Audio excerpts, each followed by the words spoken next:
Electric slide to the devil doors of life. Things are changing and it ain't the way I like. On the replay, wish I could get a replay. Don't mean to hold ya, but I wanna do over. Gas up the ship, shoot me a text and let me know when it is time. I wanna get off, I wanna get off. 1 star, would not recommend that we go far from here. I wanna get off, I wanna get off. A music podcast for the culture. Wild, wild thoughts.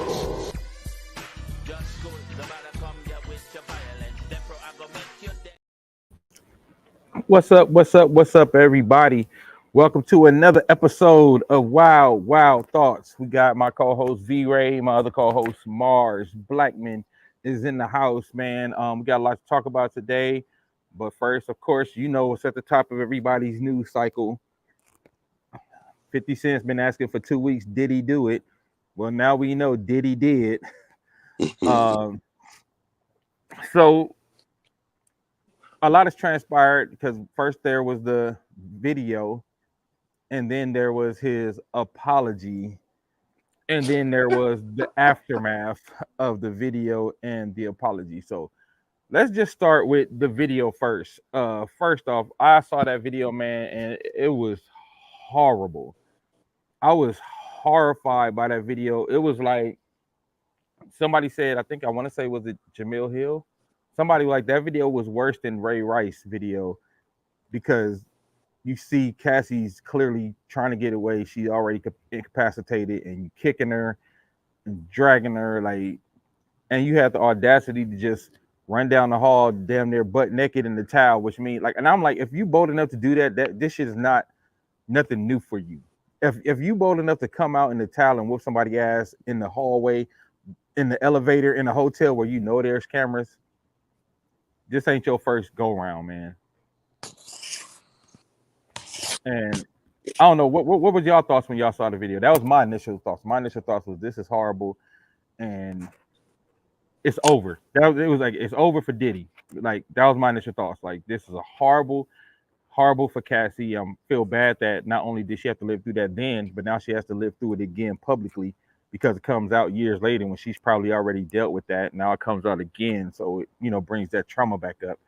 That was my initial thoughts. Let me get your initial thoughts, V-Ray. Yeah, I was appalled, bro. Is the word that comes to mind, man.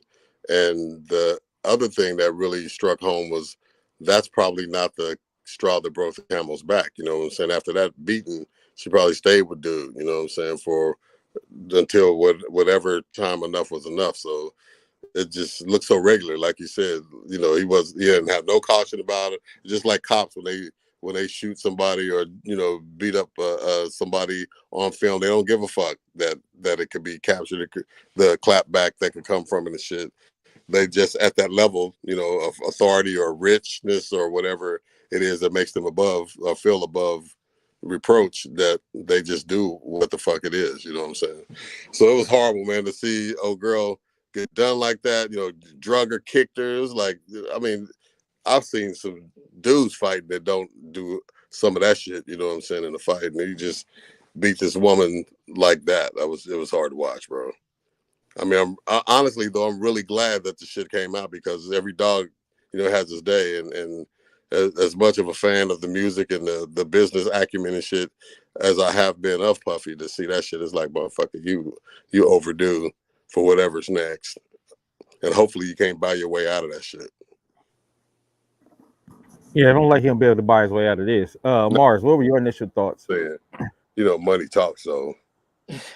When I saw it, again, I was also appalled, but at the same time, I wasn't shocked because of, the things in which we experienced while we were at Sony and, the quote unquote issue of him threatening the president of Columbia Records and the president of Sony for the Nas video shoot. The second thing is that, to me, it's definitely a question of ethics and morals, where you as a hotel clerk, you're seeing this go on, and it's like you turn a blind eye because someone's giving you money. The third thing is, in a sense, I'm actually happy for Cassie because there's a validation to her story. So any negative spew that was thrown at her, as far as her chasing checks and whatnot, that's completely been washed, and she's now being seen as a victim, and there's more appreciation for her as a woman and the situation in which she was in. Shit, I knew that shit was real when that nigga settled the next day and shit after the case was brought. I didn't think there was any doubt, of the validity and shit, because it's too easy to say no, I didn't see you in court, and this nigga said, "Is that Cassie with two S's?" You know what I'm saying? Out of that check. Yeah, man. It's yeah, it's it's rough. And like how you said, money talks. But I like it. Don't matter how much money he got now. I think the reputation is ruined. Like that's the part he can't fix, no matter what. Oh Like yeah, Yeah, you know what I'm he's saying? done. Like he's that's what I mean. Like reputation wise, brand wise, people wanting to partner with him. Like I think he one thing he did, he was smart to divest in all his companies before it really hit the fan. Mhm. Because he was at least able to get his money while his company still had value. Because yeah, after this, I think this probably explains why he had did the publishing deal, why he started giving everybody back their publishing. This explains why he, sold his pieces to Revolt, sold the pieces to Bad Boy. Like this explains why he was doing all that because he probably knew this was coming down the pipeline and he needed his bread. yeah. He had no I mean, assets in his name. Uh and huh. it doesn't help when your own son is snitching on you on a diss record either. Well, speaking of, I'm gonna tell y'all something, and y'all, I could be a conspiracy theorist in this, but I feel like this tape coming out is a direct effect of his son's record because this whole time it was quiet. The feds raided Mm-hmm. him months ago, but soon as his son made a record taunting the FBI, Mm-hmm. talking about y'all missed the house, y'all didn't get nothing, y'all ain't got no evidence, you can't. 2 days later, this video gets leaked to CNN, not TMZ, not the Yeah, Shade Room. This shit gets leaked to CNN. Who would leak that to CNN? The feds. How did they get it? Mm-hmm. Because they said Puffy paid $50,000 to get the tapes from the hotel, so he probably had it with him when they raided the Mm-hmm. house. Dude, why would you even keep that shit? That's some shit you just get it and burn it up. You know what I'm saying? If you're trying to, what I'm saying? Why would you keep that like a trophy or like what's the hubris. rationale to be like, don't erase that shit, nigga? Correct me if I'm wrong, but didn't they also like take a whole bunch of tapes? Yeah, I think I've read Yeah, that. So there's no telling what else is going to come out then. exactly. And that's why I was like, but first of all, like nobody in Diddy's camp told his son, like, nobody told him like that's a bad idea. Nobody was like, I don't know if you should put this record out taunting the FBI. How about taunting 50 cents?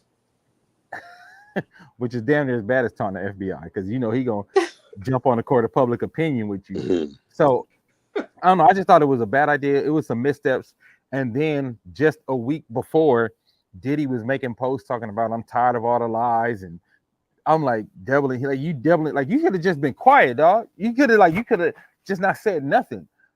But you brought the attention back on you by talking about how all these lies and how you know the truth is gonna set you free. The truth gonna come out and all this, and Yeah, the yeah, truth came out. Truth came out all right, but yeah, man, Yeah. it is. So then he does an apology, which I feel like was like a terrible PR move. You know what I'm saying? Like yeah, yeah.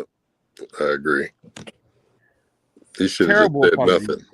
Yeah, you'd have been better just not responding or doing a written what they call that, a written press release. Mhm.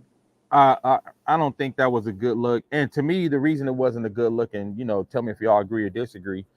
The reason it was such a bad look because he was talking as if if he was really taking accountability.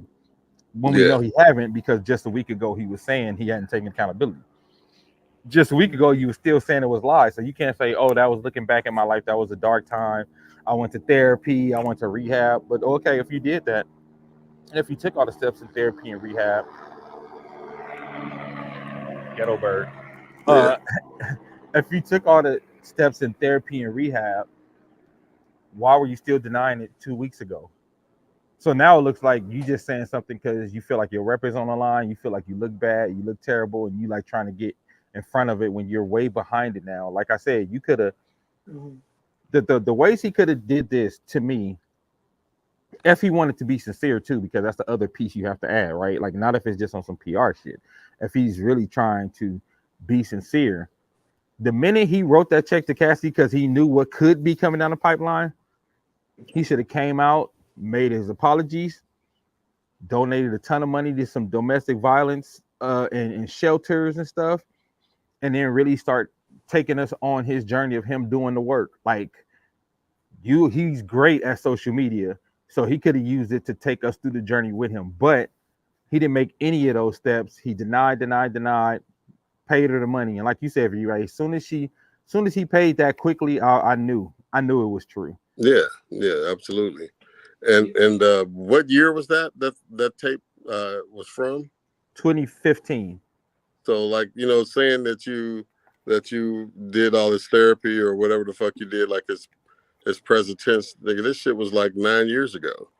So you know what I'm saying? The adjacent timing to your guilt feelings and your addressing them and stuff like that is, I mean, the timing is just way off. I mean, of course it was an apology of convenience because you ain't sorry that you did it, you're sorry that you got caught, kind of thing. You Yeah, know what I and mean? that's exactly what it seemed like. Yeah, like you're not Yeah. really sorry you did because you only made that statement because you got caught. Yeah, and the shit was 9 years ago. So, like, nigga, it took you a long time to feel bad if that Mhm. was the motivation for the shit. But I mean, I don't believe any of it. The therapy and rehab and all this shit like that. Nigga ain't done shit like that. That's the script. That's what everybody says. I don't care if Right. it's Robert Downey Jr. or Bill Cosby or whoever the fuck. You know what I'm saying? If you want, when you're on that apology tour, that's the script. That's, you can chat GPT that shit right now. You know what I'm saying? Give me an apology speech for, like, I don't know, molestation, Mhm. animal sex, and embezzlement and shit. And that shit that this nigga said will come out, and they can say that shit verbatim, damn near. But it's yeah, that was my take on it. That it was too little, too late. Even the his persona on the um on the video didn't even seem genuine. You know what I mean? It was just like, Mhm. that was probably take 12 or 13 of that shit. You know what I'm Right. saying? It's just, I don't know. It was just I was all kind of suspect shit going on there. So I'm gonna switch it up. So what we both agree that video there's no coming back from that video, right? Nope. Okay. No, So what would you have said if he had just leaned into it and was like, "Yeah, bad boy for life. Yeah, I beat that ass. What?" no, No. hell no, hell no. Yeah. Then that nigga get caught out at a restaurant somewhere and somebody stomp a hole But in his no, ass but the and shit. thing is, nobody is going to do any business with him. So it's like it's almost like if you're that character, I feel if he had switched it and became Black Trump, He No, he he kind of he no he on the back end, he is going to be Black Trump because all you got to do is create some other businesses that aren't in his name, that he's not the front, he's not the face of the mm-hmm, product and shit like that. Just like Trump can't do business in New York, but it's mm-hmm, 49 other states and shit like that. Motherfuckers going to find a way to do right, shit. You know what I'm saying? You can sell Revolt and come out with Devolt 6 months from now with Mariah Carey as the fake, head of the company or whatever. You know what I mean? Have mm-hmm, another personality to be the face of the product and shit. You're just a silent partner, and you still gonna get your bread. So it's not. I don't think he played himself out of the marketplace that cold because reinvention is a thing. I mean, Chapter mm-hmm. 13 is the thing and shit like that, where motherfuckers file bankruptcy and come right back as another entity and to be the same players involved and shit. So he may not have done that kind of damage to himself, but his credibility, I mean, his ghetto pass, all that shit is fucking, it's done. I want to go back to Sam's comment too. He said America doesn't forget, but America is forgiving. If you just stay quiet and off the scene, but to patronize your fan, that made things worse. And I agree. Like if he would have, like I said, did a written statement, taken real accountability, apologizing, stayed out the limelight, and had not made that post a couple of weeks ago, fanning the flames, like y'all gonna find out real soon. I ain't do nothing, da da da, this and that and the third. Shannon with the coming through with the message, forgiveness for white people looks very different when it's applied to black people. That is very true. That What is does that mean? like how he was saying to get like Diddy can't get the Donald Trump treatment when he acts crazy because he's a black man. You know what I mean? Like he wouldn't be able to pull that off. Yeah.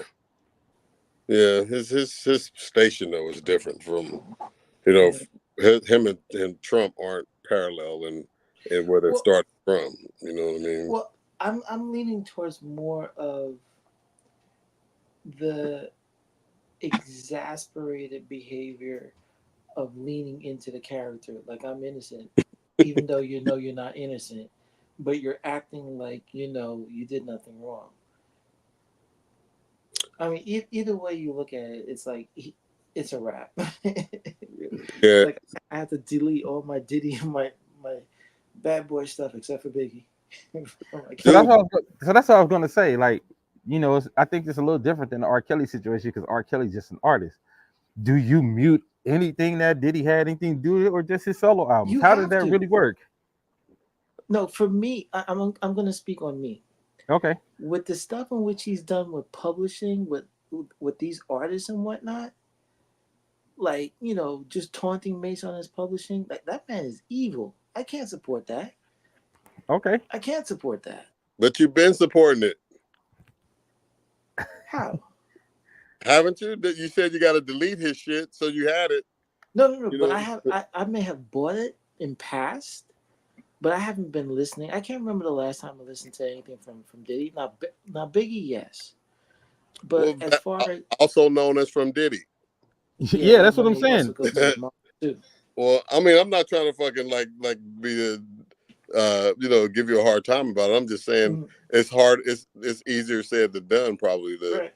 to bypass his entire catalog because there's shit that he did for other people, TV, streaming, TV shows and shit like that. I mean, you got to go a long way to ignore the motherfucker. Not that he don't deserve it. I'm just saying that's a easier thing than done kind of thing. So. I don't know. Fuck Diddy. That's what I say. But in short, but I was just making that point though. You know. Man, the D's are taking L. Drake, Diddy, who's next? Yeah. And I wanted to bring. Hey, that's a good point too, because that kind of segue me to the next part. But let me read Shannon's comment.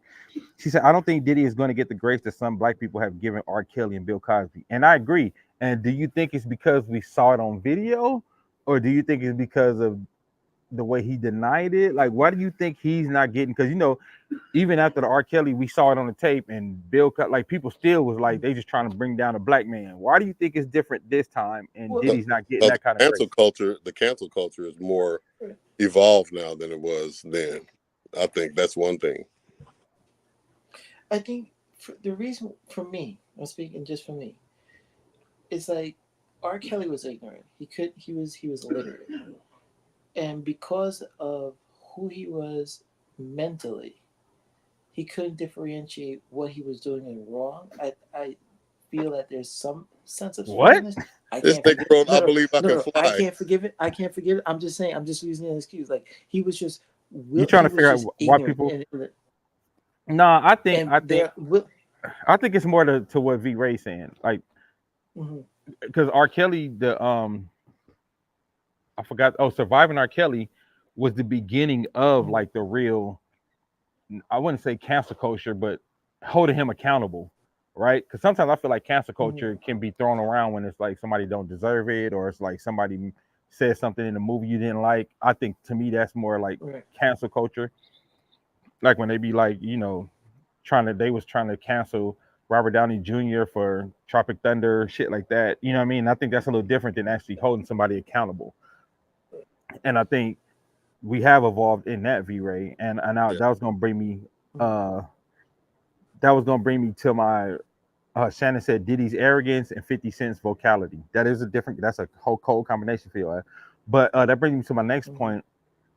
Do you think we'll see more and more of this because some of the guys can't let go of the "this is how it always been done" type stuff? You know what I mean? Like you hear some dudes who be like, "This is how we always treated people in the business. This is how we always got down." You know, do you think because of that we'll see more of this, or will some guys actually take heed? I think we're gonna see more of it. I think this is just the tip of the iceberg. Okay. You got. I'm looking at it from a petty point of view, where this is an opportunity for folks to really get their licks in. Uh-huh. Yeah. Oh yeah, I've seen that because like I know earlier today, Shaka Khan's daughter was like, "I'm glad you catching Yeah. it because you know you was in my mama face, you was in Shaka Khan's face, and got my brother jumped by your security. I'm glad this is happening to you." Da da da. So you're right. I feel like a lot of people gonna get their licks in, and I also think it's gonna give courage to other people that he's probably done things to come out and Hmm. say like, "I've been trying to tell y'all," or "I bought this up years ago and nobody believed me." You know what I mean? Yeah, there was another case was filed yesterday of abuse or some that he drugged some model and shit like that. That was so yeah. I think they're gonna come out the woodworks now that there's visual proof that that dude is capable of that kind of behavior. Yeah. And to Yeah. circle back to what you said, Rob, about R. Kelly, man, that motherfucker was confessing on records and shit like AJ Hmm. number to number and shit like that. You No, know, right? No, no. that to I say that agree nigga with you, literate and he but I'm wrote his not. own confession and shit. No, I'm not making it. I'm not making an excuse for it. I'm just looking at it as some people will look at him and say that man, even though he's in the like however old he is, he has the mind of a child. Who said that? Like, what? Where No, that? there that was they were talk like when they were dissect. I'll send it to you on YouTube. They were dissecting him and everything, and his his attorneys? reasoning, his rationale for everything. They were like, "Oh, this is he cannot compute what is going on as an adult. He thinks like a child." This motherfucker wrote got all them Grammy records. This motherfucker was part of the conspiracy to keep that shit Mm-hmm. covered up and keep it out of news. They paid off, witnesses and shit like that. This nigga wasn't like not. He wasn't like he didn't get it. That motherfucker. Mm-hmm. Oh, don't get me on some R. Kelly shit. But no, I just disagree. Let's say that. But this Just at motherfucker, there this, was a just at, whole network of wrongdoing and shit. This nigga didn't just like, oh, you're not supposed to piss on girls. I didn't. Who by whose standard? Like this motherfucker, like I'm gonna pull my dick out. I'm on camera like this and shit, making sure I got this shit zoomed in. Then I'm gonna pull my dick out and piss on a girl with them hard ass ain't developed yet titties and shit. The motherfuckers that don't even bounce when you smack them and shit. This bitch was, you could look at her and see she was like 14 at the time. Not bitch, but this bitch, you know what I'm saying? But this motherfucker pissed on this bitch. So it wasn't like he didn't understand, oh, I was just pissing and she just happened to be where my dick was and shit. It's like nobody's thinking that shit you talk about, Rob. I man, don't give a fuck if you I'm gonna saw that take shit your word for online. it because I didn't watch That the nigga's video. attorneys probably did that shit. He didn't know, nigga. He's got the mind of a 4-year-old. That's his attorneys back back channeling an excuse for that nigga. He's like Lenny from Mice and Men. Like Exactly. But a nasty Lenny. a Just got some nasty Lenny. nasty. Aaron Pruitt said, question, if that incident took place in 2016, why is it coming out in 2014? So we talked about that a little earlier. He said, the others know of that incident and just kept it hush. And of course, I think others knew. I think they Mm-hmm. kept it hush. I think he had an elaborate team around him to keep his dirt Yeah. under wraps. So yes, I do think that it's coming out now, Ed, because I think the FBI raided his house. I think they're having a hard time getting him on actual criminal charges because they couldn't charge him for what he did to Cassie because it's past the statute of limitations to charge him for domestic violence. But they said if we can't arrest you, we can destroy your reputation. That's what I think happened. I think the feds said we can't arrest you, but we can end your shit. Shannon said Diddy is Feds going to heard get the his licks Stones too. diss song. Allegedly, he had videotapes at his house. He did, but he probably ain't got him no more. Feds got him. But Can, that Well, ain't ammunition and shit. I mean, unless you want to take our niggas down, but it's your house. It's your you're at the scene of the crime and shit. So why would you like, you know, unless you're just trying to embarrass yourself, like you ain't got no case and it don't diminish your case at all Right. by saying, Like, but see, look what he was they snitching did. on Look what people too. look what they Yeah. did at my house. Like, Cam right. said, At "What my up, house. Cam?" I did invite him, yes. I did invite him. But just like, nigga, shut your ass up. Cam said, "This is I only would the tip say of the iceberg. They don't waste resources to raid your house for nothing." no. Nope, I they would had say to feel. this. You're right. They had to feel like they had a. They had to feel like they had something. Like when they raided Mar-a-Lago, they Mhm. had a feeling that something was there. They were going to find something. They wouldn't have just went and be like, "Oh, damn, we thought we was." We thought. It's like there has to be a strong supposition of guilt. I would say this. Whoever was doing any illegal business or shady business with Diddy and that shit was caught on tapes or files or paperwork or whatnot that's in possession of the feds, I'm moving out of the U.S. Yeah, they're gonna have some problems, and niggas know who they are, so they probably renting you off right now and shit. Yeah, so I don't know. I think it's a bad situation all around, but I do also, like you said, V-Ray, I feel like hopefully this will whip some people into shape to, you know, because like man, like I don't know, man. Just like I said, watching him stomp that girl out, I was like, Jesus Christ, man. Like, and Yeah, after I saw it the first time, I couldn't watch it again because it was all about timeline. I had to keep skipping it or keep getting pecked. I was like, I can't. And I feel bad for any like you think about a woman who's been through that, who got to see that on her timeline all day. yeah, yeah, You know what I mean? Like that shit is traumatic as hell. Like and terrible, that, man. and it's a pattern of behavior between her and him. So who knows? I mean, that was the one time it was caught on film. On You know what I video, mean? yeah, So who knows how many Well, times she's taken an ass whooping from dude, or like she said, like she claimed in the court in her file in her case that he was doing shit, having her fuck other dudes and all this crazy shit. You know what I'm saying? It's like this happened to be one of the things that was able to get out into the news. well, So even in the media now, they're starting to revisit, the Kim Porter situation and the death. yeah, And Jaguar Wright, oh my God. Like, at first I thought she was, the stuff in which she was saying, I was like, that's a little heavy to believe. But now you're revisiting the stuff in which she's saying, it's like, maybe there's some truth to what it is that she was saying. well, when you don't see that many defamation suits coming behind some of that shit that she's saying, Mm-hmm. like Cat Williams, niggas didn't come out and start suing this nigga. You know what I'm saying? All that yeah, crazy shit. If it was untrue, niggas could have been like had just sat back and got paid because it wasn't true and it's defamation. But ain't nobody gonna challenge that shit because now you gotta come to court with receipts that you didn't do it, Mm-hmm. and you fuck around and find out that there's some receipts that you did do it, and you already know that you did do it. You know what I mean? So there's reasons why Jaguar ain't getting sued and being forced off of TV or these podcasts and shit with cease and desist. Mm-hmm. There seems to be validity to this shit. The more people start to talk now and prove what they're saying, it's just like it's about to be an uproar. Now I'll be mad if the shit ain't even handedly, disgusting. You know what I'm saying? For every Puff Daddy, I'm sure there's another Harvey Weinstein or some other motherfuckers that deserve to be exposed to shit like that. So if it starts happening to only the black stars and the black people, then that's a different subject and a different story. But if it's gonna happen, I'd like to see it happen. But make sure that shit is not like only on the African American side.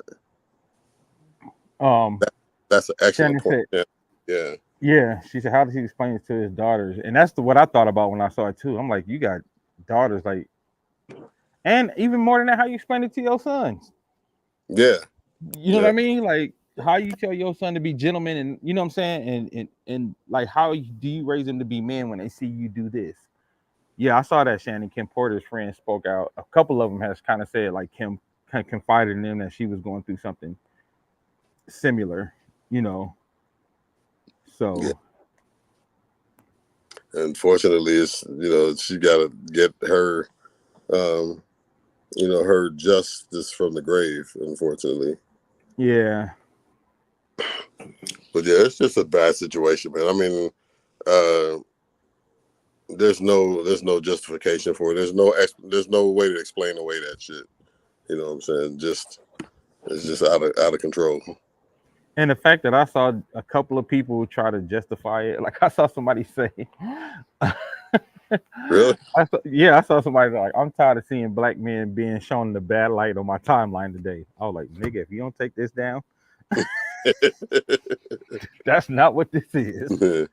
There's two sides to every story. Ed said, wait, the feds, ATF, DEA all did a joint raid and they came with guns drawn. So I think there's much more than what we even know. And that video shows he's capable of that behavior. What other incidents took place that we don't know of? Plus, it defends the things that Cat spoke of in his interview. I'm just saying, hey, Cat is looking like a prophet right now. Yeah. You know what I'm saying? He tried to tell everybody about Diddy, and like you said, if it wasn't true, Diddy never came out and publicly said nothing like, Yeah. keep my name out your mouth, or you know what I'm saying? None of these people that he mentioned, and even some people spoke out backing him up, like Ice Cube talking about the Friday shit. Because at first I thought that was some bullshit when he was talking about he made his own lines for the fucking movie. Yeah. And, you know what I'm saying? And I saw more of that kind of thing where Cube came on the next day and was like, yeah, once he said a couple of suggestions and they were, they worked out so well, we just kind of gave him, range and reign to make his own suggestions and freestyle and shit. So yeah, that's the thing. When he was on Club Shade doing this shit, I was like, okay, in about 3 days, you're gonna hear about all these suits and these lawyers coming up, especially the ambulance chaser. And niggas just like, we can bring Cat Williams down and shit like that, and it never happened. You know what I'm saying? So it's like, wow. I mean, he named names and shit. You know what I'm saying? He didn't like talk in roundabout ways. He was damn near like the Puffy video. He was like the spoken word Puffy video and shit. Just who he was named. So anyway, yeah, it's hard to cast doubt on that shit if the people that get spoken on or can be exposed don't try to shut the shit down. Yeah. Hope the fallout don't reveal them. And why video, nigga? That's the thing that kills me. Why video? Audio wrongdoing and shit. Well, that was a hotel video. I know that one was, but I mean all the stuff that they confiscated and that they were saying, like when he threw those parties and shit like that, they'd be videotaping and all this shit.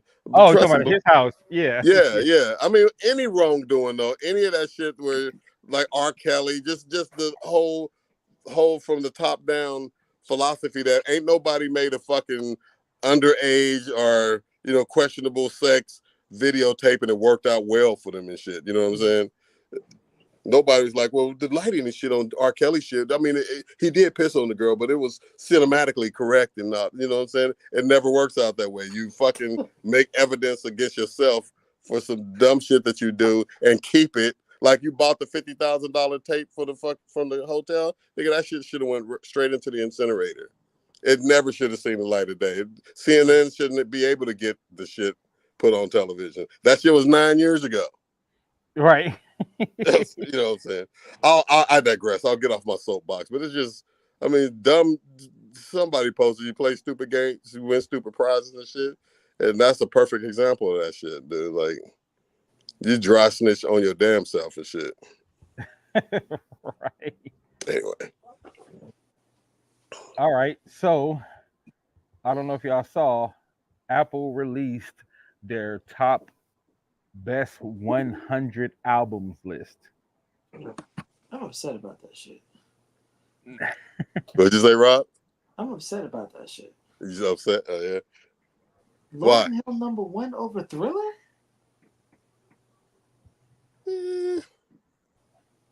Well, I think that's probably more of a generational thing. Yeah.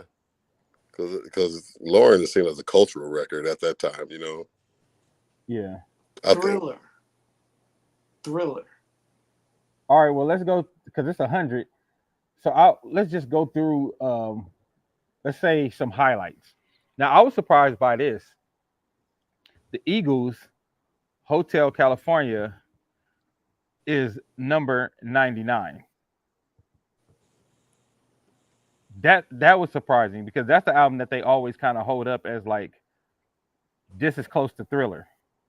You know what I mean? Mhm. Yeah. Um, let's see. Rage Against the Machine at 97. That was a little surprising. And okay, I don't agree with this. Usher Confessions 95. Nah, man. What do you think it should have been?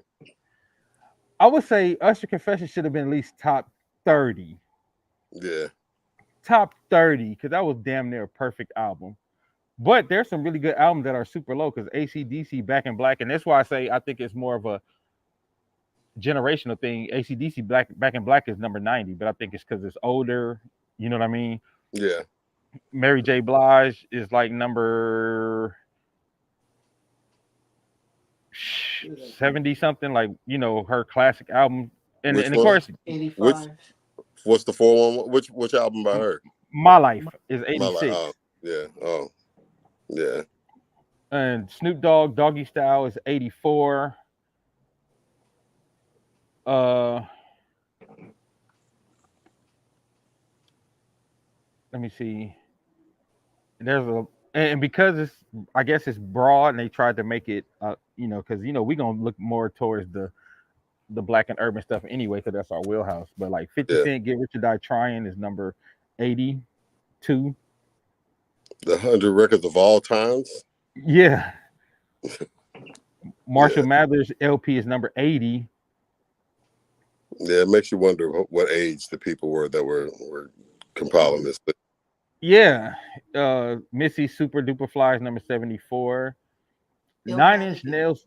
So this is shocking. 9 Inch Nails, The Downward Spiral is number 74. That's like a classic rock album. And so SZA, SOS, her album is number 72. And look, that's a great album, but I don't think that should be on the top 100 of all time albums. No. See, that's some modern day shit though. I mean, relatively modern day shit. So somebody's Straight out of, with that yeah, concept flashlight. I straight out mean, of, with yeah, the light. straight out of Compton is number 70. And I guess I don't know. I don't know how they, what was the criteria? Because to me, like Straight Outta Compton, one of the most influential albums of all of hip hop. So that's why I think it would be higher. That would have De been La Soul. better served doing 100 like hip hop, 100 top 100 rock and shit like that, and separating the genres. Because when they blend all the genres together, it's less accolades to go around. You know what I mean? Latoya said, "We are old now. That was our music." Hey, for real. But Latoya, there's like the Smiths are on here, which is not ours. That's older than us even. Erica Badu is number 64.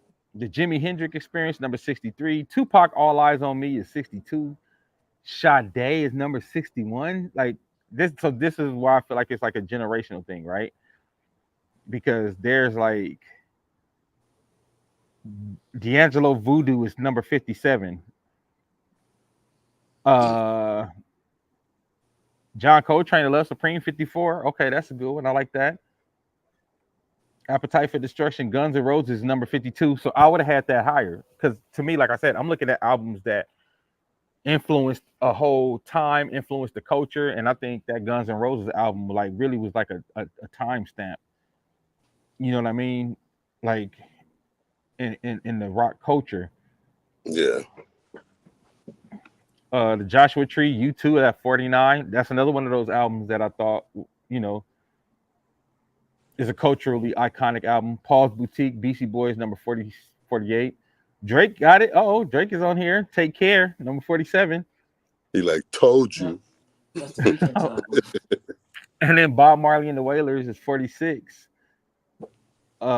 Stevie Wonder, Intervision is number 44. Janet Jackson, Control is 42. Aquemini is 41. Aretha Franklin, I Never Loved a Man the Way I Love You is number 40. Okay. Nas Illmatic is 39. Carole King Tapestry is 38. Enter the Woo, another culturally iconic album, is 37. But let me see what's before that so I can see if I feel like there's something that album could replace. Beyonce Platinum Edition is number 36. The Clash, London Calling is 35. Wow. I mean, I guess it's top 30, top 40. I can't be mad, but that's a great album.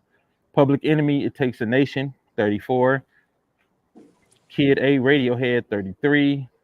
Ready to Die, 32. Yeah, we're gonna count down the top 30. Jagged Little Pill, Alanis Morissette, 31. I'm not mad at that.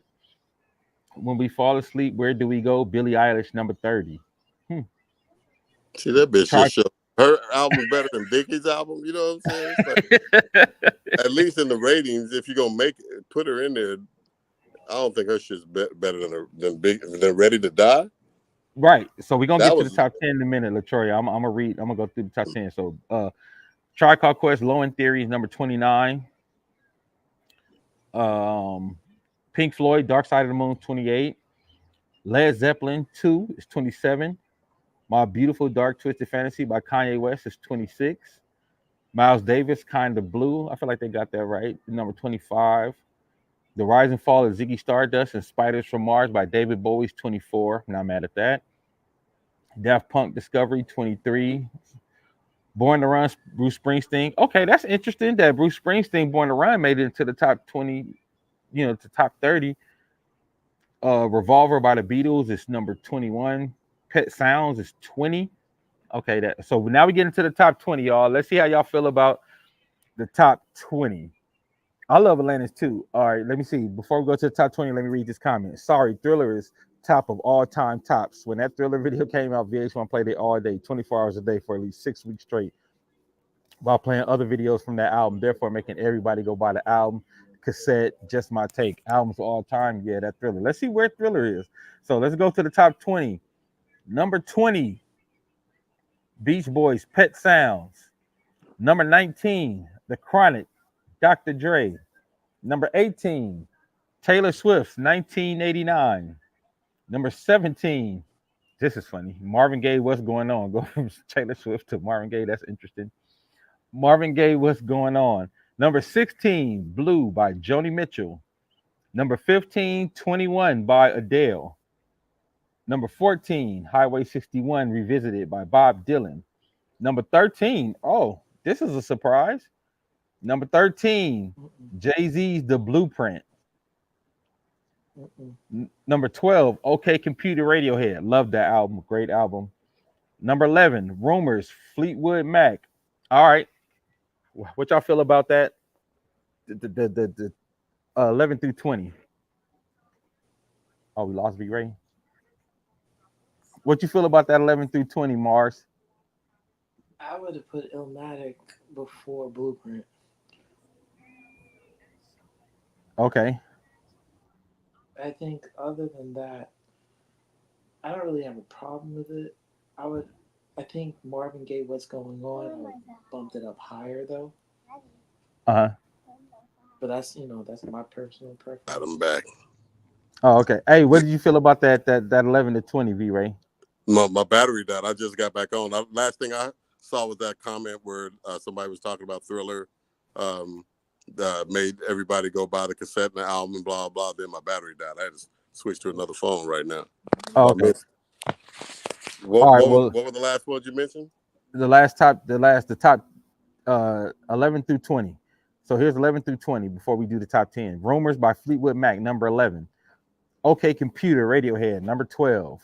The Blueprint by Jay-Z, number 13. Highway Revisited, Bob Dylan. Adele, 21, number 15. Blue, Joni Mitchell, number 16. Marvin Gaye, What's Going On, number 17. Taylor Swift, 1989, number 18. Dr. Dre, The Chronic, 19. And Pet Sounds by the Beach Boys, number 20. I guess I'm not mad at that. It just seems like they're just trying to spread the awards around and shit to all the different genres and shit. But I'm really interested in the top 10 now. All right, y'all ready for this top 10? Y'all ready on Facebook World? Yeah, I feel you, Shannon. Shannon said, where's Prince? Y'all ready for the top 10? Good question. Instagram, Facebook, Twitch, YouTube, all the places we streaming right now. Number 10, Lemonade by Beyonce. This is going to really tell you who made this list by what the top 10 is. Nevermind, Nirvana, number 9. I agree with that. Amy Winehouse, Back to Black, number 8. Good Kid, Mad City, Kendrick Lamar, number 7. Songs in the Key of Life, Stevie Wonder, number 6. Blonde by Frank Ocean, number 5. Nigga. Come on. Right. Pimp a That's a Butterfly good is album, but number top 5 greatest albums of all Of time. all time, yeah. Nah. Okay. Number 4, Purple Rain, Prince and the Revolution. Number 3, Abbey Road, The Beatles. Number 2, Michael Jackson, Thriller. You know what's crazy? Bad is not on this list, and I think that's atrocious. And number 1, The Miseducation of Lauryn Hill. Yeah. Again, it just seems like they spread the shit around to hit all the genres and give some honorable mentions and shit like that. But I mean, there were some albums that got totally skipped by the same artists that may have made it to the list with one album that may have had a better, album, another album in their collection that might have been better. Like Kanye West. I don't know if the one that they listed was his best shit out of Right. just his catalog alone, let alone one of the top 100. Yeah, I would have records. if I would have picked a Kanye West album for this list, it would have been Graduation Yeah. for me. So it's flawed. It's one person's list or one. Well, whatever this panel was, yeah. Yeah, one publication's list and shit.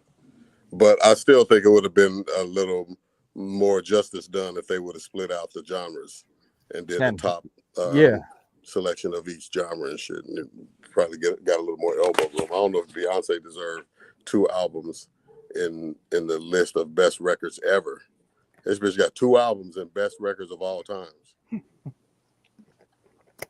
And Michael Bad ain't in there. Yeah. To me, that's my biggest issue.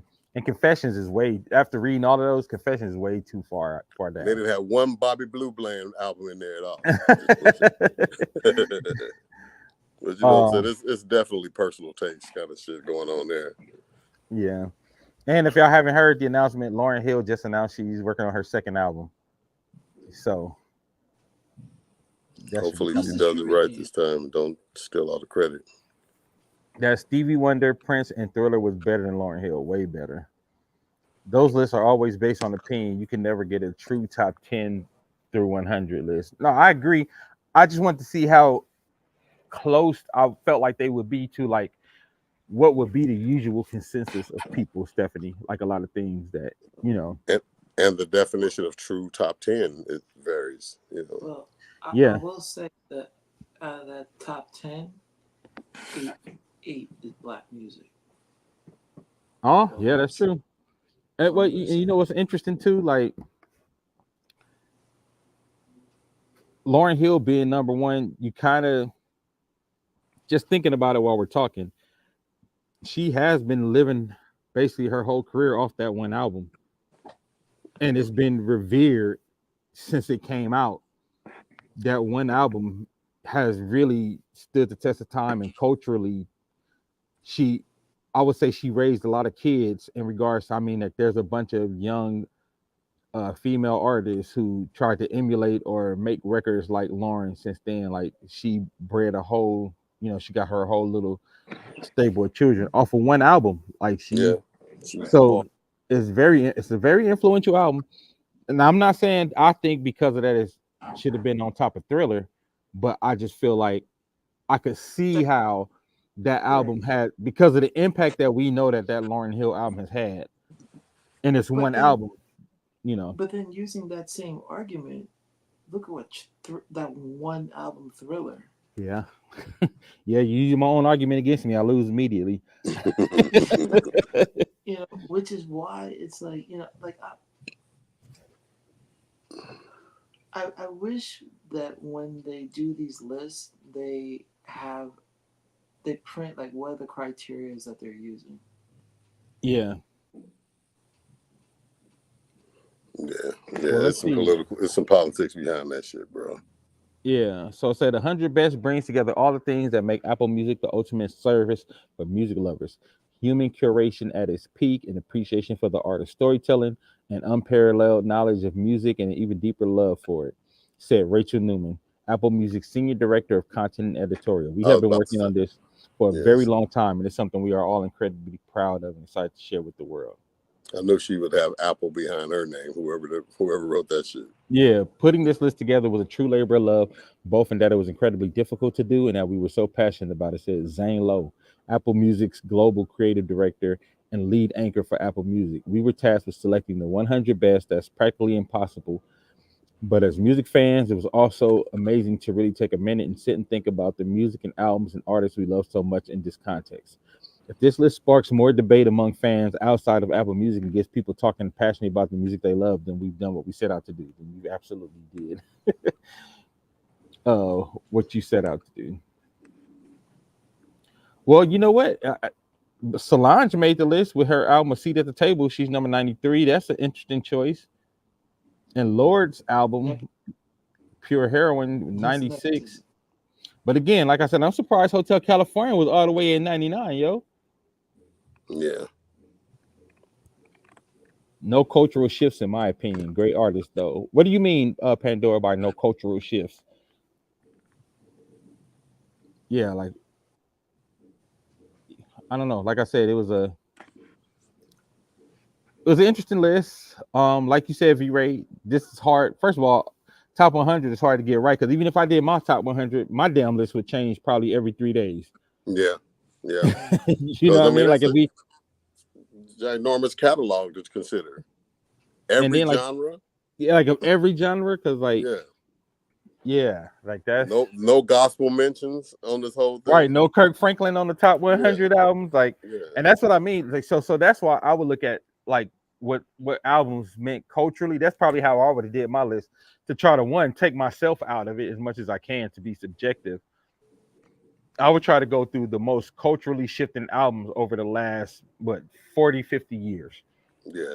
If we do the last 50 years, I would try to do the most culturally relevant albums, and albums that were like moments in time, you know what I'm saying, or albums that were like the soundtrack of a generation, stuff like that. Like, I think they kind of try to do that with the top 10 a little bit, which is why you got A Good Kid, Mad City, why you had Lemonade. I think they tried to do that, but I think they missed the mark just a little bit, because like you said, it's so vast. Yeah. Piggybacking off what you said, they missed it a lot though, because if you look at the current events, the things that have been happening the last 4 or 5 years with the Black Lives Matter movement and whatnot, it's like, how do you neglect Kendrick Lamar's "We Gonna Be Alright" from that? And to me, to Pimp a Butterfly, is a more impactful cultural album. Yeah. Heck, the impact Thriller album had was way deeper and influential culturally beyond cultures, races, backgrounds, and it affected other music genres. I agree, but I still think Bad should have been on this damn list. I was responding to the other comment to that listed: Anita, Brandy, and Jill Scott. They have classic hits, but nothing that shifted culture. I agree with you. And Brandy is one of my favorite artists, but I don't think she has. Well, I think the Angel of Mine album, that could have been in the last like 90, I think. Go ahead, Mars. I just realized no Whitney Houston. Oh shit, no Whitney Houston on the list. That's what I'm saying. It's like it's hard to corral that shit. Even if you did split separate genres, it still would be hard to. Damn, Whitney didn't make the 100. Yeah. No Bobby Brown. That shit was that was a turning point for when he left New Edition. Just culturally, what was happening at the time when he split off, did his own thing, and it was platinum shit. Did they mention Outkast in this list? Did you mention Outkast? Yeah. Quimini was like Quimini, okay, 80 something. Yeah, that's right. Like, Quimini was in there. Pandora said To Pimp a Butterfly is better than Good Kid. I agree. Yeah. And let me tell you, I love both albums, but I think To Pimp a Butterfly was more culturally shifting, culturally relevant. It was more experimental. He made basically a commercial hip hop jazz album and slipped it right under everybody knows. You know what I mean? Damn, no Earth, Wind, and Fire in the top 100 albums. Right. And Beyonce got 2. You know what I'm saying? And old people like, those goddamn Commodores wasn't even on there. You know what I'm saying? Brick House, that shit was changing everybody's life. Yeah, that's an interesting list. Mm-hmm. No Parliament, Funkadelic. No Parliament, Funkadelic. No George Clinton. Yeah, it's some glaring omissions there for all the good they tried to do. But it's just, it is what it is, bro. In that case, Aaliyah should be on there before Brandy. Nah, I don't know. Now you're stretching. You're gonna pull a muscle, Pandora. I don't think so. If we talking about albums, not like, you know what I'm saying? Like, I don't know. I love what was her last album? The album with Rock the Boat, No, Lead the Revolution. Second album. Like, but of all times though. Yeah, like that's what I'm saying. Like, to me, Brandy's record with the Full Moon album was that's it. That was better than Aaliyah's record to me. I mean, Aaliyah died, so I know that she was like, she was frozen in time at the height of her shit. So she's probably heralded that way. But I don't know if her shit should have been. Well, maybe I don't know. Maybe Pandora, maybe before Brandy, maybe. But my point is that I don't know if Aaliyah's whole record was like that monumental, and Brandy's first record that was a what was $1 million? You mean Larry Graham? $1 million? No, you showing your age, nigga. What in a million. I'm saying, like, no, she's talking about the your love is a 1 in a million. Yeah. Now that was a banger. I mean, anything that Timbaland touched to me is noteworthy to be. Damn, none of the Timbaland produced albums was on the top 100. Yeah. So none of Timbaland's. Not even Justin Timberlake's. The one with "Sexy" back on it. No. 2020. The 2020 album with Push Your Lover. Oh, that was dope too.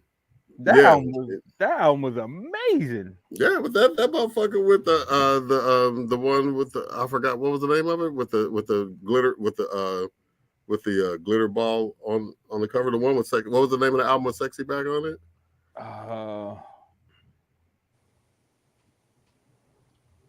JT. No, but 2020 was the one with Future Sex Love Sounds. That could have made it. That could have made it. That was a dope album. That could have made it. That was a cold album. Yeah, it was a cool album. But 2020, that's the one with the Missy had an album on the Mirrors top and shit on it, right? Huh? Yeah, that's Mirrors. Yeah, that was a dope record too. Yeah, Missy had a one on the top 100. Oh yeah, she did. Yeah, they should have had at least one, either the first or the second Nerds album. Nerd, for the influence wise, that the Lap Dance album. I mean, because that album too. Again, I'm talking about cultural, a shift in time. Like that album changed the way Black artists were looked at. It changed the sound of music because it was the beginning of the Neptune's era, really. You know what I mean? Taking over. Yeah, that was a big influencer album. Lap Dance. That's the album that was out when we were on Sprite Liquid Mix tour. Yeah. And they was about to bring out the second album. She wants to move. I forgot what the name of that album was. That was but that. So definitely, I think that album should have been considered. Fly or Die. Yeah, and I love that. I would listen to Fly or Die all the way through. Full Moon does deserve a nod. That's her only album I listen straight through. I like Full Moon, but I love Never Say Never too. Never Say Never got some jams. Yeah. But I think Full Moon will probably be the most consensus though. Like for that everybody. Was Rodney Jerkins, right? Didn't Rodney Jerkins do that record? Yeah. He did Full Moon, and I think he did Never Say Never too. But that first one with I Want to Be Down and all that stuff, that was a dope record too. At the time it came out, you know what I mean? With that and Best Friends and all them joints that was on there, that was a pretty cool record. Yeah. But Full Moon is my joint though. I'll listen to Full Moon like tomorrow and shit. I'll still bump that joint. Latoya said Gifted 818 has bomb food. Check him out. Hey, send it to your page. Gifted 818. Tell us what kind of food you making. Hell, we'll probably get some place and lead them on the show, man. Let people Yeah, know. send them to the show. We'll eat Yeah, live on yeah. camera and shit. Eat live That on shit good camera. to motherfucker, nigga. That shit Give good you a shit. review. Yeah, Gifted 818. Shout out to you, bro. My cousin said that's good. I'm gonna believe you, cuzzo. But yeah. Full Moon. This is Q, an amazing vocalist, my homegirl, and I respect her opinion. She said Full Moon was her full transition album, vocals, image, writing, and I agree. Like the Full Moon, where it felt like you got the full package of who Brandy was as an artist. Yeah, them vocal arrangements. Woo, Full Moon was Yeah, beast. She was beasting yeah. on Full Moon. She really was beasting on Full Moon. Yeah, man. I there was okay. This could be the black in me, but there's like no Clark sisters on there, like because there's influential gospel that influenced R&B. Yeah, yeah, that's what I was saying. You know, That totally omitted. she said, "I just realized he thought I was talking about Larry Grant." No, I knew what you was talking about. One got me in on a that one. million. I was like, damn. Pandora's like, let me throw this fishing rod out here and see what I can catch. But you got me on that one, Pandora. I thought that shit was like Larry Graham. My bad. But no, I think, like I said, I guess that's what they wanted. You know, they wanted us to have these talks and these debates. Yeah. But like, I think it could go on forever. But I think there were a lot of like culturally influential things that were omitted, and there were some albums like I think that were good, but I don't think they belonged on the list because I'm like, just because like, and I'm talking about the non-rap hip hop R&B albums. I'm talking about some of those. I felt like they were misses because you feel like they're trying to throw some alternative shit on there, but you like there were much better, more culturally impactful alternative records that should have been on this list. Like first of all, like that Rage Against the Machine album should have been top 30 because of what that album did at that time, what it meant for that time frame, the political statement it was making. Like, I think that album, no way that should be like 90 something. But I'm glad it made it on the list because people who probably don't know about the record is going to listen to it now. It's going to get that burn. Again, like we said, I love Good Kid, Mad City, but I would literally keep it in the same slot and put To Pimp a Butterfly right there to keep it in the top 10.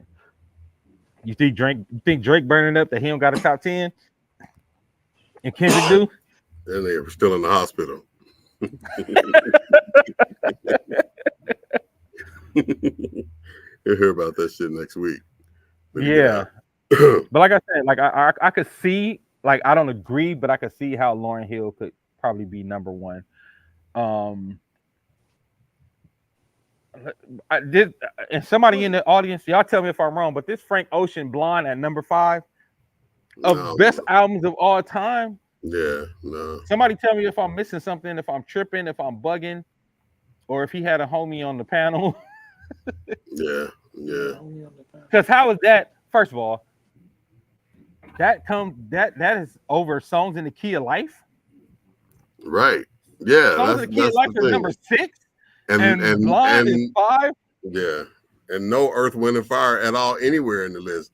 Like Frank Ocean should have just been swapped out for Earth, Wind, and Fire anywhere in the list, but just like take Frank Ocean out and sit him on the bench and shit. He's a great artist. I love his record.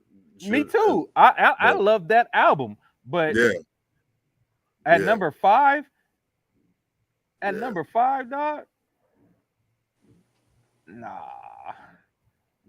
Nah. And you got Nirvana. You got Nirvana Nevermind at number 10. And Frank Ocean's better. Yeah, Pandora. Oh, that's a good question. Do y'all think we should gatekeep more? Ooh, that's a great question. I'm going to say yes. I'm going to say yes because in what way? Cultural and culturally, genre culturally. I'm going to say yes just because I think, and I have a personal issue with this because I have seen this repeatedly be culture vultured and then admonished for the culture that they vultured. Right? Like when Miley Cyrus came and was doing all them black records, and then she's like, I had to stop doing hip hop because it's misogynistic. And like, oh, after you got all them number ones hanging with black folks, and now you want to go back to country. So it's like, fuck them niggas. We seen it with Justin Timberlake. He did all them albums where black folks was supporting him and inviting him to the cookout, Right. and then he want to go do this damn Man in the Woods bullshit, put on a plaid shirt and sing with Chris Stapleton. Mhm. You know what I mean? Like, and who's the other artist that did it? There was somebody that was similar to Miley Cyrus. Like, they were a pop artist and they would start doing records with a bunch of black folks, and then they did the same thing, turn around and was like, Christina Aguilera. no, it wasn't Christine. It was somebody around that Katy Perry era. Like, it was somebody around there, but they did the same thing. It was like literally, I was like, this is exactly what Miley Cyrus did. Like, she came and got a bunch of #1 hits from black folks, did the culture, had that song 23 about Jordan, like she just Jordan and like all this shit. And then when she went to go back to popping country, it was just like all of a sudden, no, it wasn't J Lo. J Lo. One thing J Lo is smart enough to never do is say it. Even if she turned her back on the hood, she never said it. These people said it. Like Miley Cyrus said it, and I wish I could remember who the other person was, but it was somebody else. And I was like, this is exactly what Miley did, and I'm like, that's why I feel like we need to gatekeep more, because we be so open to letting people come in and make records with us. Who was that? They made a record with 3 6 Mafia. I don't know. Well, that was Katy Perry. Yeah. Really? It was Katy Perry, because she had that terrible ass performance on Saturday Night Live where she looked super, basically like out of place. Oh, You was know what that I the mean? one She where looked she was super. at the long table, and she got up on the table and shit? Yeah. Yeah, yeah, I remember that. Yeah. Pandora said yes culturally, because that's the whole issue Kendrick had with Drake. People think it's a colorist conversation, but it's about him not relating to the culture. I agree, and that's what I say. I think, but because of the way technology is, you can't really, because of the way technology is, you really can't. But do I think we should? Yes, Yeah. yes. But I I'm still befuddled by this Frank Ocean at #5, y'all. Like, Yeah. I don't even have that album in my playlist. Frank Ocean at #5. Okay, because would y'all have put Lady Gaga's The Fame Monster before Frank Ocean album? I wouldn't. That's number 89. I would. Would you put Mary J. Blige My Life before Frank Ocean's album? Yeah. And that's I like just I don't think 86. Frank needed to be in the top 5. I don't know if he shouldn't have been in the list at all, which he probably shouldn't, of all the range of artists to choose from, but top 10, like for sure I know, not. because that's what I'm saying, because Missy Superfly is number 75. Yeah, yeah. But see, it depends on who's on the panel. Yeah. Yeah, I mean, at that time, at that record, that's when Frank Ocean kind of like came out and shit and all that shit. So there was other shit going on around that album's time, in addition to the music itself. Excuse me. So that there may be someone leaning into that rationale as part of them pushing it. Still not not in the top 10, but I'm just saying that from a cultural standpoint, there may have been some cultural shit that didn't relate to you or me that somebody else that did relate to felt strongly about in that instance and shit. So I can't relate to it. that may be some shit. Now I did want to make a comment about the culture, the gatekeeping shit, and it wasn't. I kind of misunderstood what was what the intent of the question at first, but I have heard this said a bunch that white people keep trying to like come in and do R&B and shit like that, and you don't hardly hear a lot of black artists doing R&B and shit, and you know my opinion on that part of it is that I don't think white people should be admonished or looked down on or whatever for trying to like invade the culture if they're doing it better than some of the artists, or they're more popular with their R&B shit than some R&B artists are. But I think R&B artists that call themselves R&B and hip hop laced R&B kind of should just need to raise the bar, like make better fucking records and shit instead of talking about everybody come having that sparse ass production or whatever the fuck it is that you know that undermines them trying to be that R&B motherfucker, and then somebody come along with like a Cry Me a River or you know what I'm saying, mirrors or some shit like that. It's like, damn, that shit sounds full. It's got background vocals. It's got like the instrumentation. It sounds like a fucking R&B record and shit. And then here comes another motherfucker. It's like, you know, make better R&B. There are good black R&B artists like SZA and, you know what I'm saying? Well, People along those lines. Hold on. I have to push back on that. What? I got to push back on that because I've spoken to executives. And Mars, you've been in the room a couple times. We had these conversations where I remember one executive literally said, if Music Soul Child, because there was a record that it was 4 white boys singing a song and everybody was going crazy over the record. And the executive said, this record is crazy, but it's only this crazy because it's 4 white boys singing it. He said, because if Music Soul Child, because it sounded like a Music Soul Child song. He said, if Music Soul Child sung this exact song, I wouldn't be this excited about it and I wouldn't put this record out and I wouldn't push it. Well, you know, some stupid executives. He wasn't the only. But what I'm saying is, when you say make better R&B, I'm saying there are artists who are out there making it. But if it goes to a white artist doing it, and they have to choose between a white and a black artist making the same kind of R&B, like soulful music with chords and all that, they're gonna take the white artist, put that out and push it before they push the black one. And like I said, he said it. But then he wasn't the only executive that I heard say that. Yeah, from the novelty standpoint, I can see that from a business standpoint. I mean, from a consumer standpoint, though, like, you know what I'm saying, the records that we choose to get behind and shit like that, you know, sometimes the shit ain't all that it ain't all that great. You know what I'm saying? I have now the cool thing about streaming and everything, it has helped me to discover a lot of dope artists on the R&B side that I probably never would have heard otherwise. But that's the kind of quality level that I'm talking about in the artistry and shit like that versus some of the stuff that motherfuckers put out and they're mad because they shit don't hit. It's like, nigga, well, that shit wasn't destined to hit. I don't give a fuck what race of person made it. Well, yeah, I get that. You know, I think that's two different conversations. Yeah, that's what I was saying. I think I've misinterpreted what. I think it's two different conversations when you talk about in regards to like what black artists. I mean, shit, we went through this at Sony. You know what I mean? Like, and what they let and what they let black artists do, or what kind of boxes they put black artists in. Like, you know, and I'll tell the story for y'all know it. You and Mars know the story, but I'll tell the story for the people watching. Wild Bunch at this time was doing shows where we had.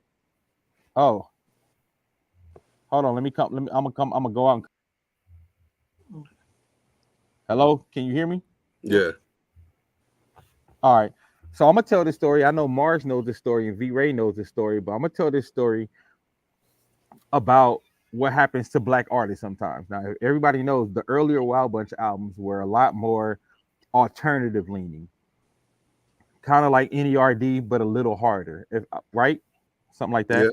Yeah, I agree with that. Yeah. So we were doing shows where we literally had 5,000 screaming kids who had never heard us and just literally seeing us for the first time live, going crazy, asking for the record, asking for the album. We're literally in cities trying to go buy the product from the record stores because the label refused to send us product to sell at the shows. So we're going to the record stores in whatever city we're in, trying to buy all the Wild Bunch albums so we can have albums to sell at the concert. Our own album, so we can have our own albums to sell at the concert that night, because the label would not send us the records, even though, like I said, we're doing 5,000 people on the Sprite tour, and then we're on the Black Eyed Peas tour where we're doing like 10, 20,000 people a night. And you know what they said when we bought back tapes of kids going crazy for our albums and our merchandise? They said, we're the black kids. What does that have to do with anything? What do you mean we're the black kids? We got 5,000 screaming fans out here. But that just shows you the box, because they was like saying stuff like we ain't hardcore enough. I'm like, we not a hardcore, like we ain't, that ain't us. We ain't a hardcore rap group. Like, that ain't what we do. Like, we are music, we're a band. But I know if you have a band, like, no, they would never look at a white band and expect them like they would expect us to be like, oh, the band can't go, just the rappers can go. I was like, y'all not ever gonna send 9 Inch Nails and tell Trent Reznor he got to go to track and the band got to stay back. You know what I mean? Like, they only did that. They try to do that to black bands. You wouldn't tell Panic at the Disco that the lead singer can go to track. because he's looked at as a band. You wouldn't, you know what I'm saying? Like, Yeah. and at the time, who was what's the group with Chester? That Chester was the lead singer that was big at the same time that we were making our Linkin album. Park. Uh Lincoln Park. Yeah, you wouldn't tell Lincoln Park like, oh, y'all could just have a DJ in Chester. Mhm. And they were doing basically the same genre we was doing, but like Yeah. that's what I'm saying. Like the way that black artists get treated when it comes to making that kind of music and trying to even shift our own culture into what we do. Because the funny thing is, all the music that we try to, like what Beyonce just went through with country music, right? It's music Yeah. that really was ours in the beginning, and they like want to slap you on the hand with a ruler if you try to go back. Like, we got this ours now. Y'all can't touch this. Y'all can't have this. And that's Right. what I felt like we was going through as Sony, being black artists that had a band and black artists that were making alternative music. You know what I Yeah, they mean? saw black skin and thought that it should be like more harder music. Remember, because they even the radio stations they tried to align us with were like not the proper genre. Yeah, they was trying to get us on with K Slay, and I'm like, dude, you don't have an album that's for K. I remember sitting. Mars, was you there this time when they sat us in the office with all the urban radio guys, and I was looking at them, and I said, "Hey, y'all, Just saying I that. get it." I said, "We ain't supposed to be in here," because they was looking like, "What we supposed to do?" I said, "I'm sorry, because we supposed to be on the pop stations. We not even supposed to be sitting. We not gonna be on K Slay. We not gonna be on we could probably did Sway because Sway is a little more open, Yeah, you know. yeah. But like, we're not gonna be on like what's the dude who dropped the bombs and yell all the time in New York? Flex. Yeah, Flex. Like Right. they was trying to get us with Flex and Slay, and I'm like, our album don't have no records for that at all. Yeah. No, it's coming back because I remember that there were those in the top 40, the pop radio stations. I think it was when you guys did the performance in New York, Yeah. where the pop radio stations caught it and they understood it. But because, and I will say his name, I'll just say his first name, Dave did not, once he saw the building excitement for it, he was like, no, they're urban. They have to stay here. You know what was frustrating during that time, man, and I know it was partly because they kept collapsing Sony into or collapsing other labels into Sony. But every time we felt like we had somebody that got the record and understood what the marketing move was supposed to be, they would do another merger, and then we'd have to fly back to New York and do a showcase for our own label to introduce ourselves to the new staff, and they, then have them kind of like dissect what they saw and figure out how they would market us and shit. And it's like, y'all just don't get it, bro. Right. And I think That happened about at least 4 or 5 times. Yeah, 4 times that we had like new staff, new radio people coming in. And Yeah. like you said, Mars, and I remember that show because that was the show where we walked to the show. The hotel was around the corner, the Holiday Inn. We walked to that show and we smashed, and the pop department was there. And I remember the pop department talking to us like, yo, we've been trying to get y'all upstairs, and they will not let y'all upstairs because y'all black. Yeah. Like the urban department will not let y'all upstairs, even though they don't know what to do with y'all. They like the urban department don't know what to do with y'all. They don't want to do nothing with y'all, but then they don't want us to send y'all upstairs. Yeah, that shit was terrible. I remember one time there was some, like we had a meeting. We were on the road. I think Bet and the management was in New York meeting with them, and I phoned in. We were actually rolling on the road on the bus, right? And they were talking about this money because I was complaining because remember we pulled up on campus on one campus, and I was like, hey, where's the so and so hall at? And they were like, they're like, I don't know which one it is. I'm like, the one where the concert is tonight.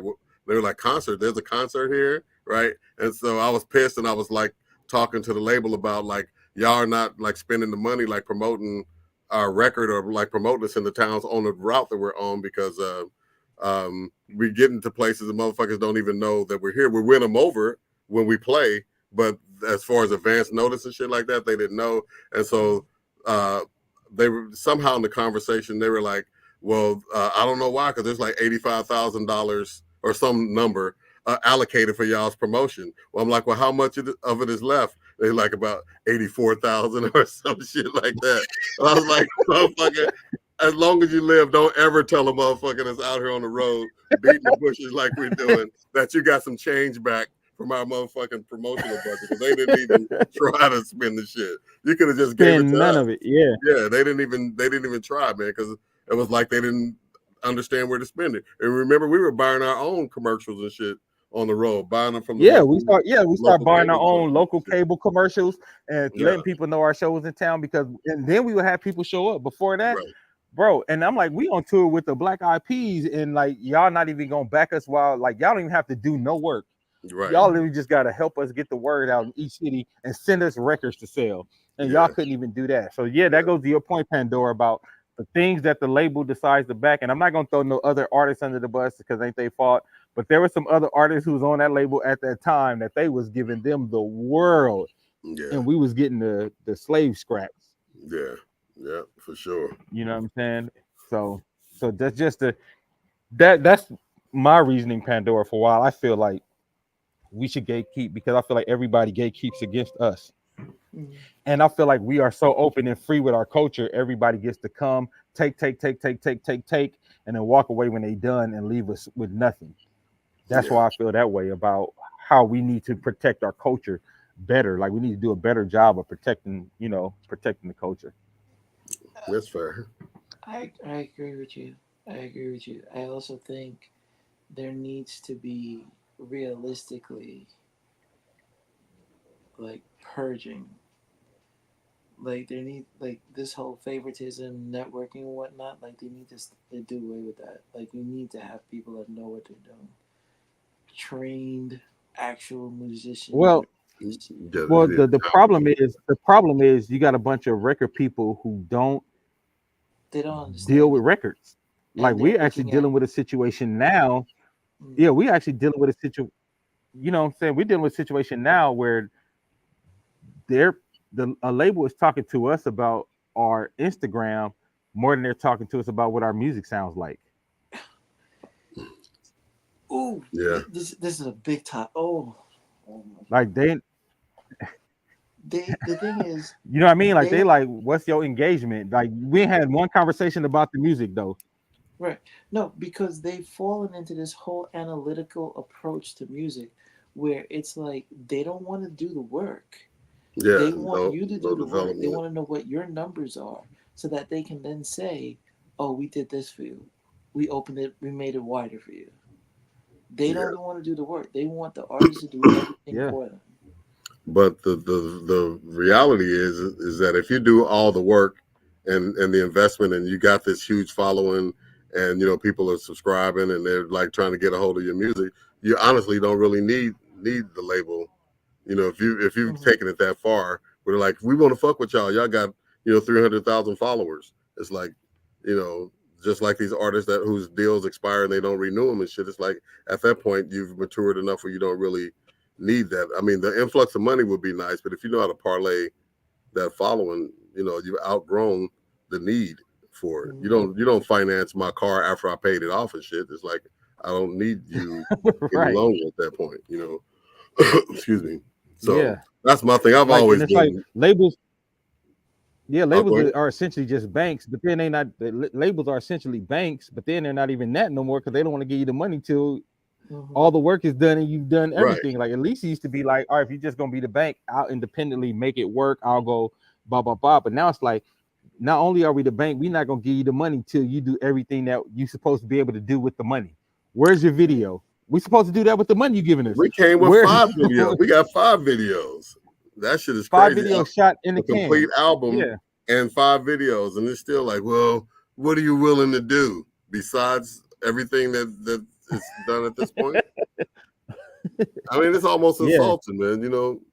Yeah, just to give everybody out there a picture of what it's like to be an independent artist, a picture of what it's like, what we deal with. Like I said earlier, Q was on watching, but her brother is Kenyon Dixon, and he built his from the ground up as an independent artist. But I watched the stuff that he's gone through too, and the trial and tribulation, and he's had, he's been blessed to be able to be a writer in the room with Timberland and Justin Timberlake, and wrote for like some really big names, which helped propel him on his solo career. But he was propelled because he took his own bread and bet on himself and did everything, booked his own tours and everything. And then he, Yeah. got nominated for a Grammy last year. But again, That's because he bet on himself and had to do everything himself and get the support of LA behind him. So it's just like it's frustrating when you like we know we got good product, we know we got what the people want. Because if you come to a show, you see what it is when we do our shows.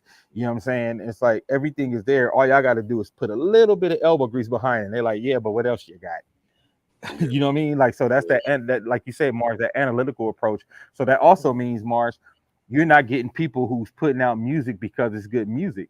Nope. They're putting out, they're literally looking at computers, looking Yeah. at numbers, looking at how many streams you have in a certain city, looking at how many. They don't even look at radio play no more because they don't pay attention to BDS the same no more. You know Mm-mm. what I mean? So And it's and like you the want the, the metrics.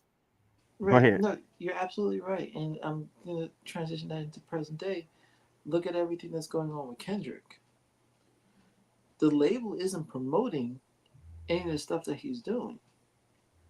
That is purely off of interest in what is going on and his fan base. And it's just the fact that this beef is going on. Radio is talking about it. And you have these quote unquote social media influencers, Yeah. i.e., the academics and whatnot, that are talking about it. But I think with Kendrick realizing what was going on, again, also taking Drake's, advice to heart, was like, putting out Yeah. song after song after song. And I will say that, Johnny Smoke said, mhm, hold on, let me read this comment from okay, Instagram. Johnny Smoke said that's why a lot of record labels that signed all those influencers are now seeing that those records can't sell past one single. no,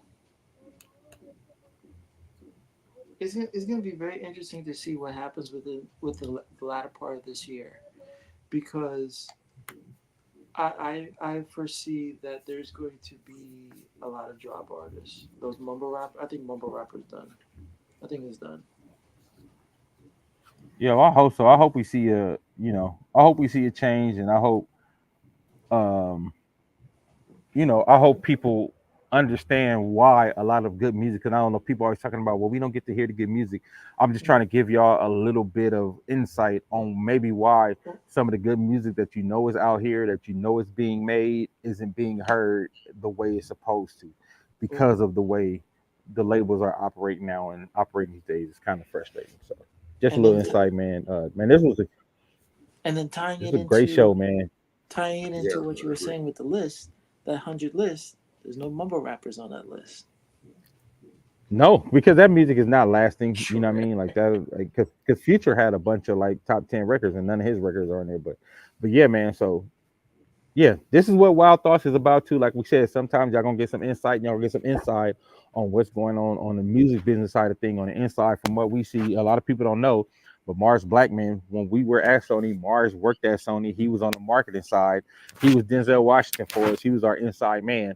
So we were lucky because we had somebody telling us like we'll be in a meeting and they'll say one thing and he would come out and tell us what was said in the meeting after we left. Like, look, this is what's going on. This is what y'all need to do. This is how y'all need to do it.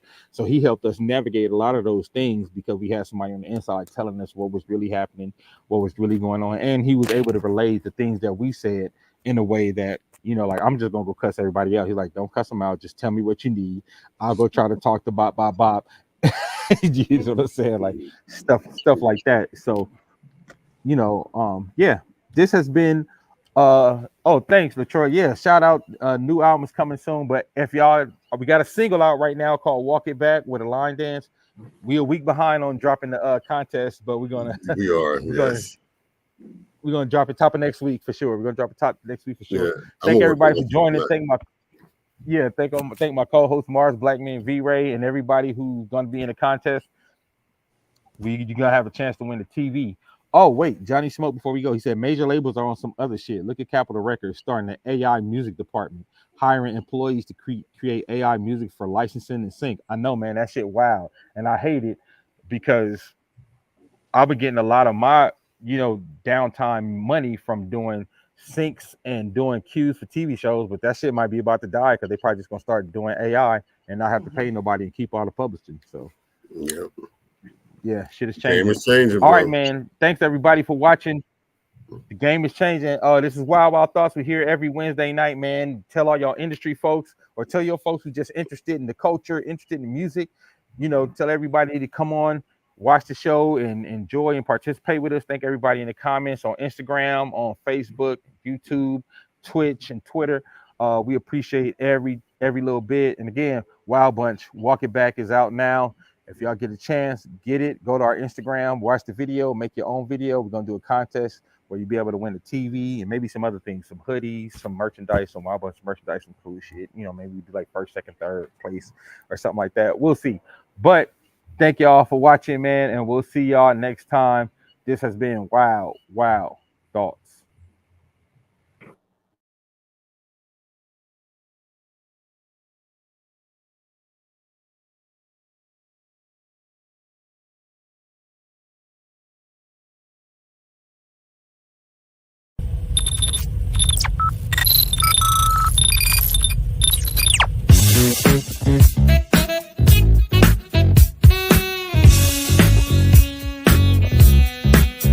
Stop the world, let me off. I don't like this destination. I like a transfer to the express line.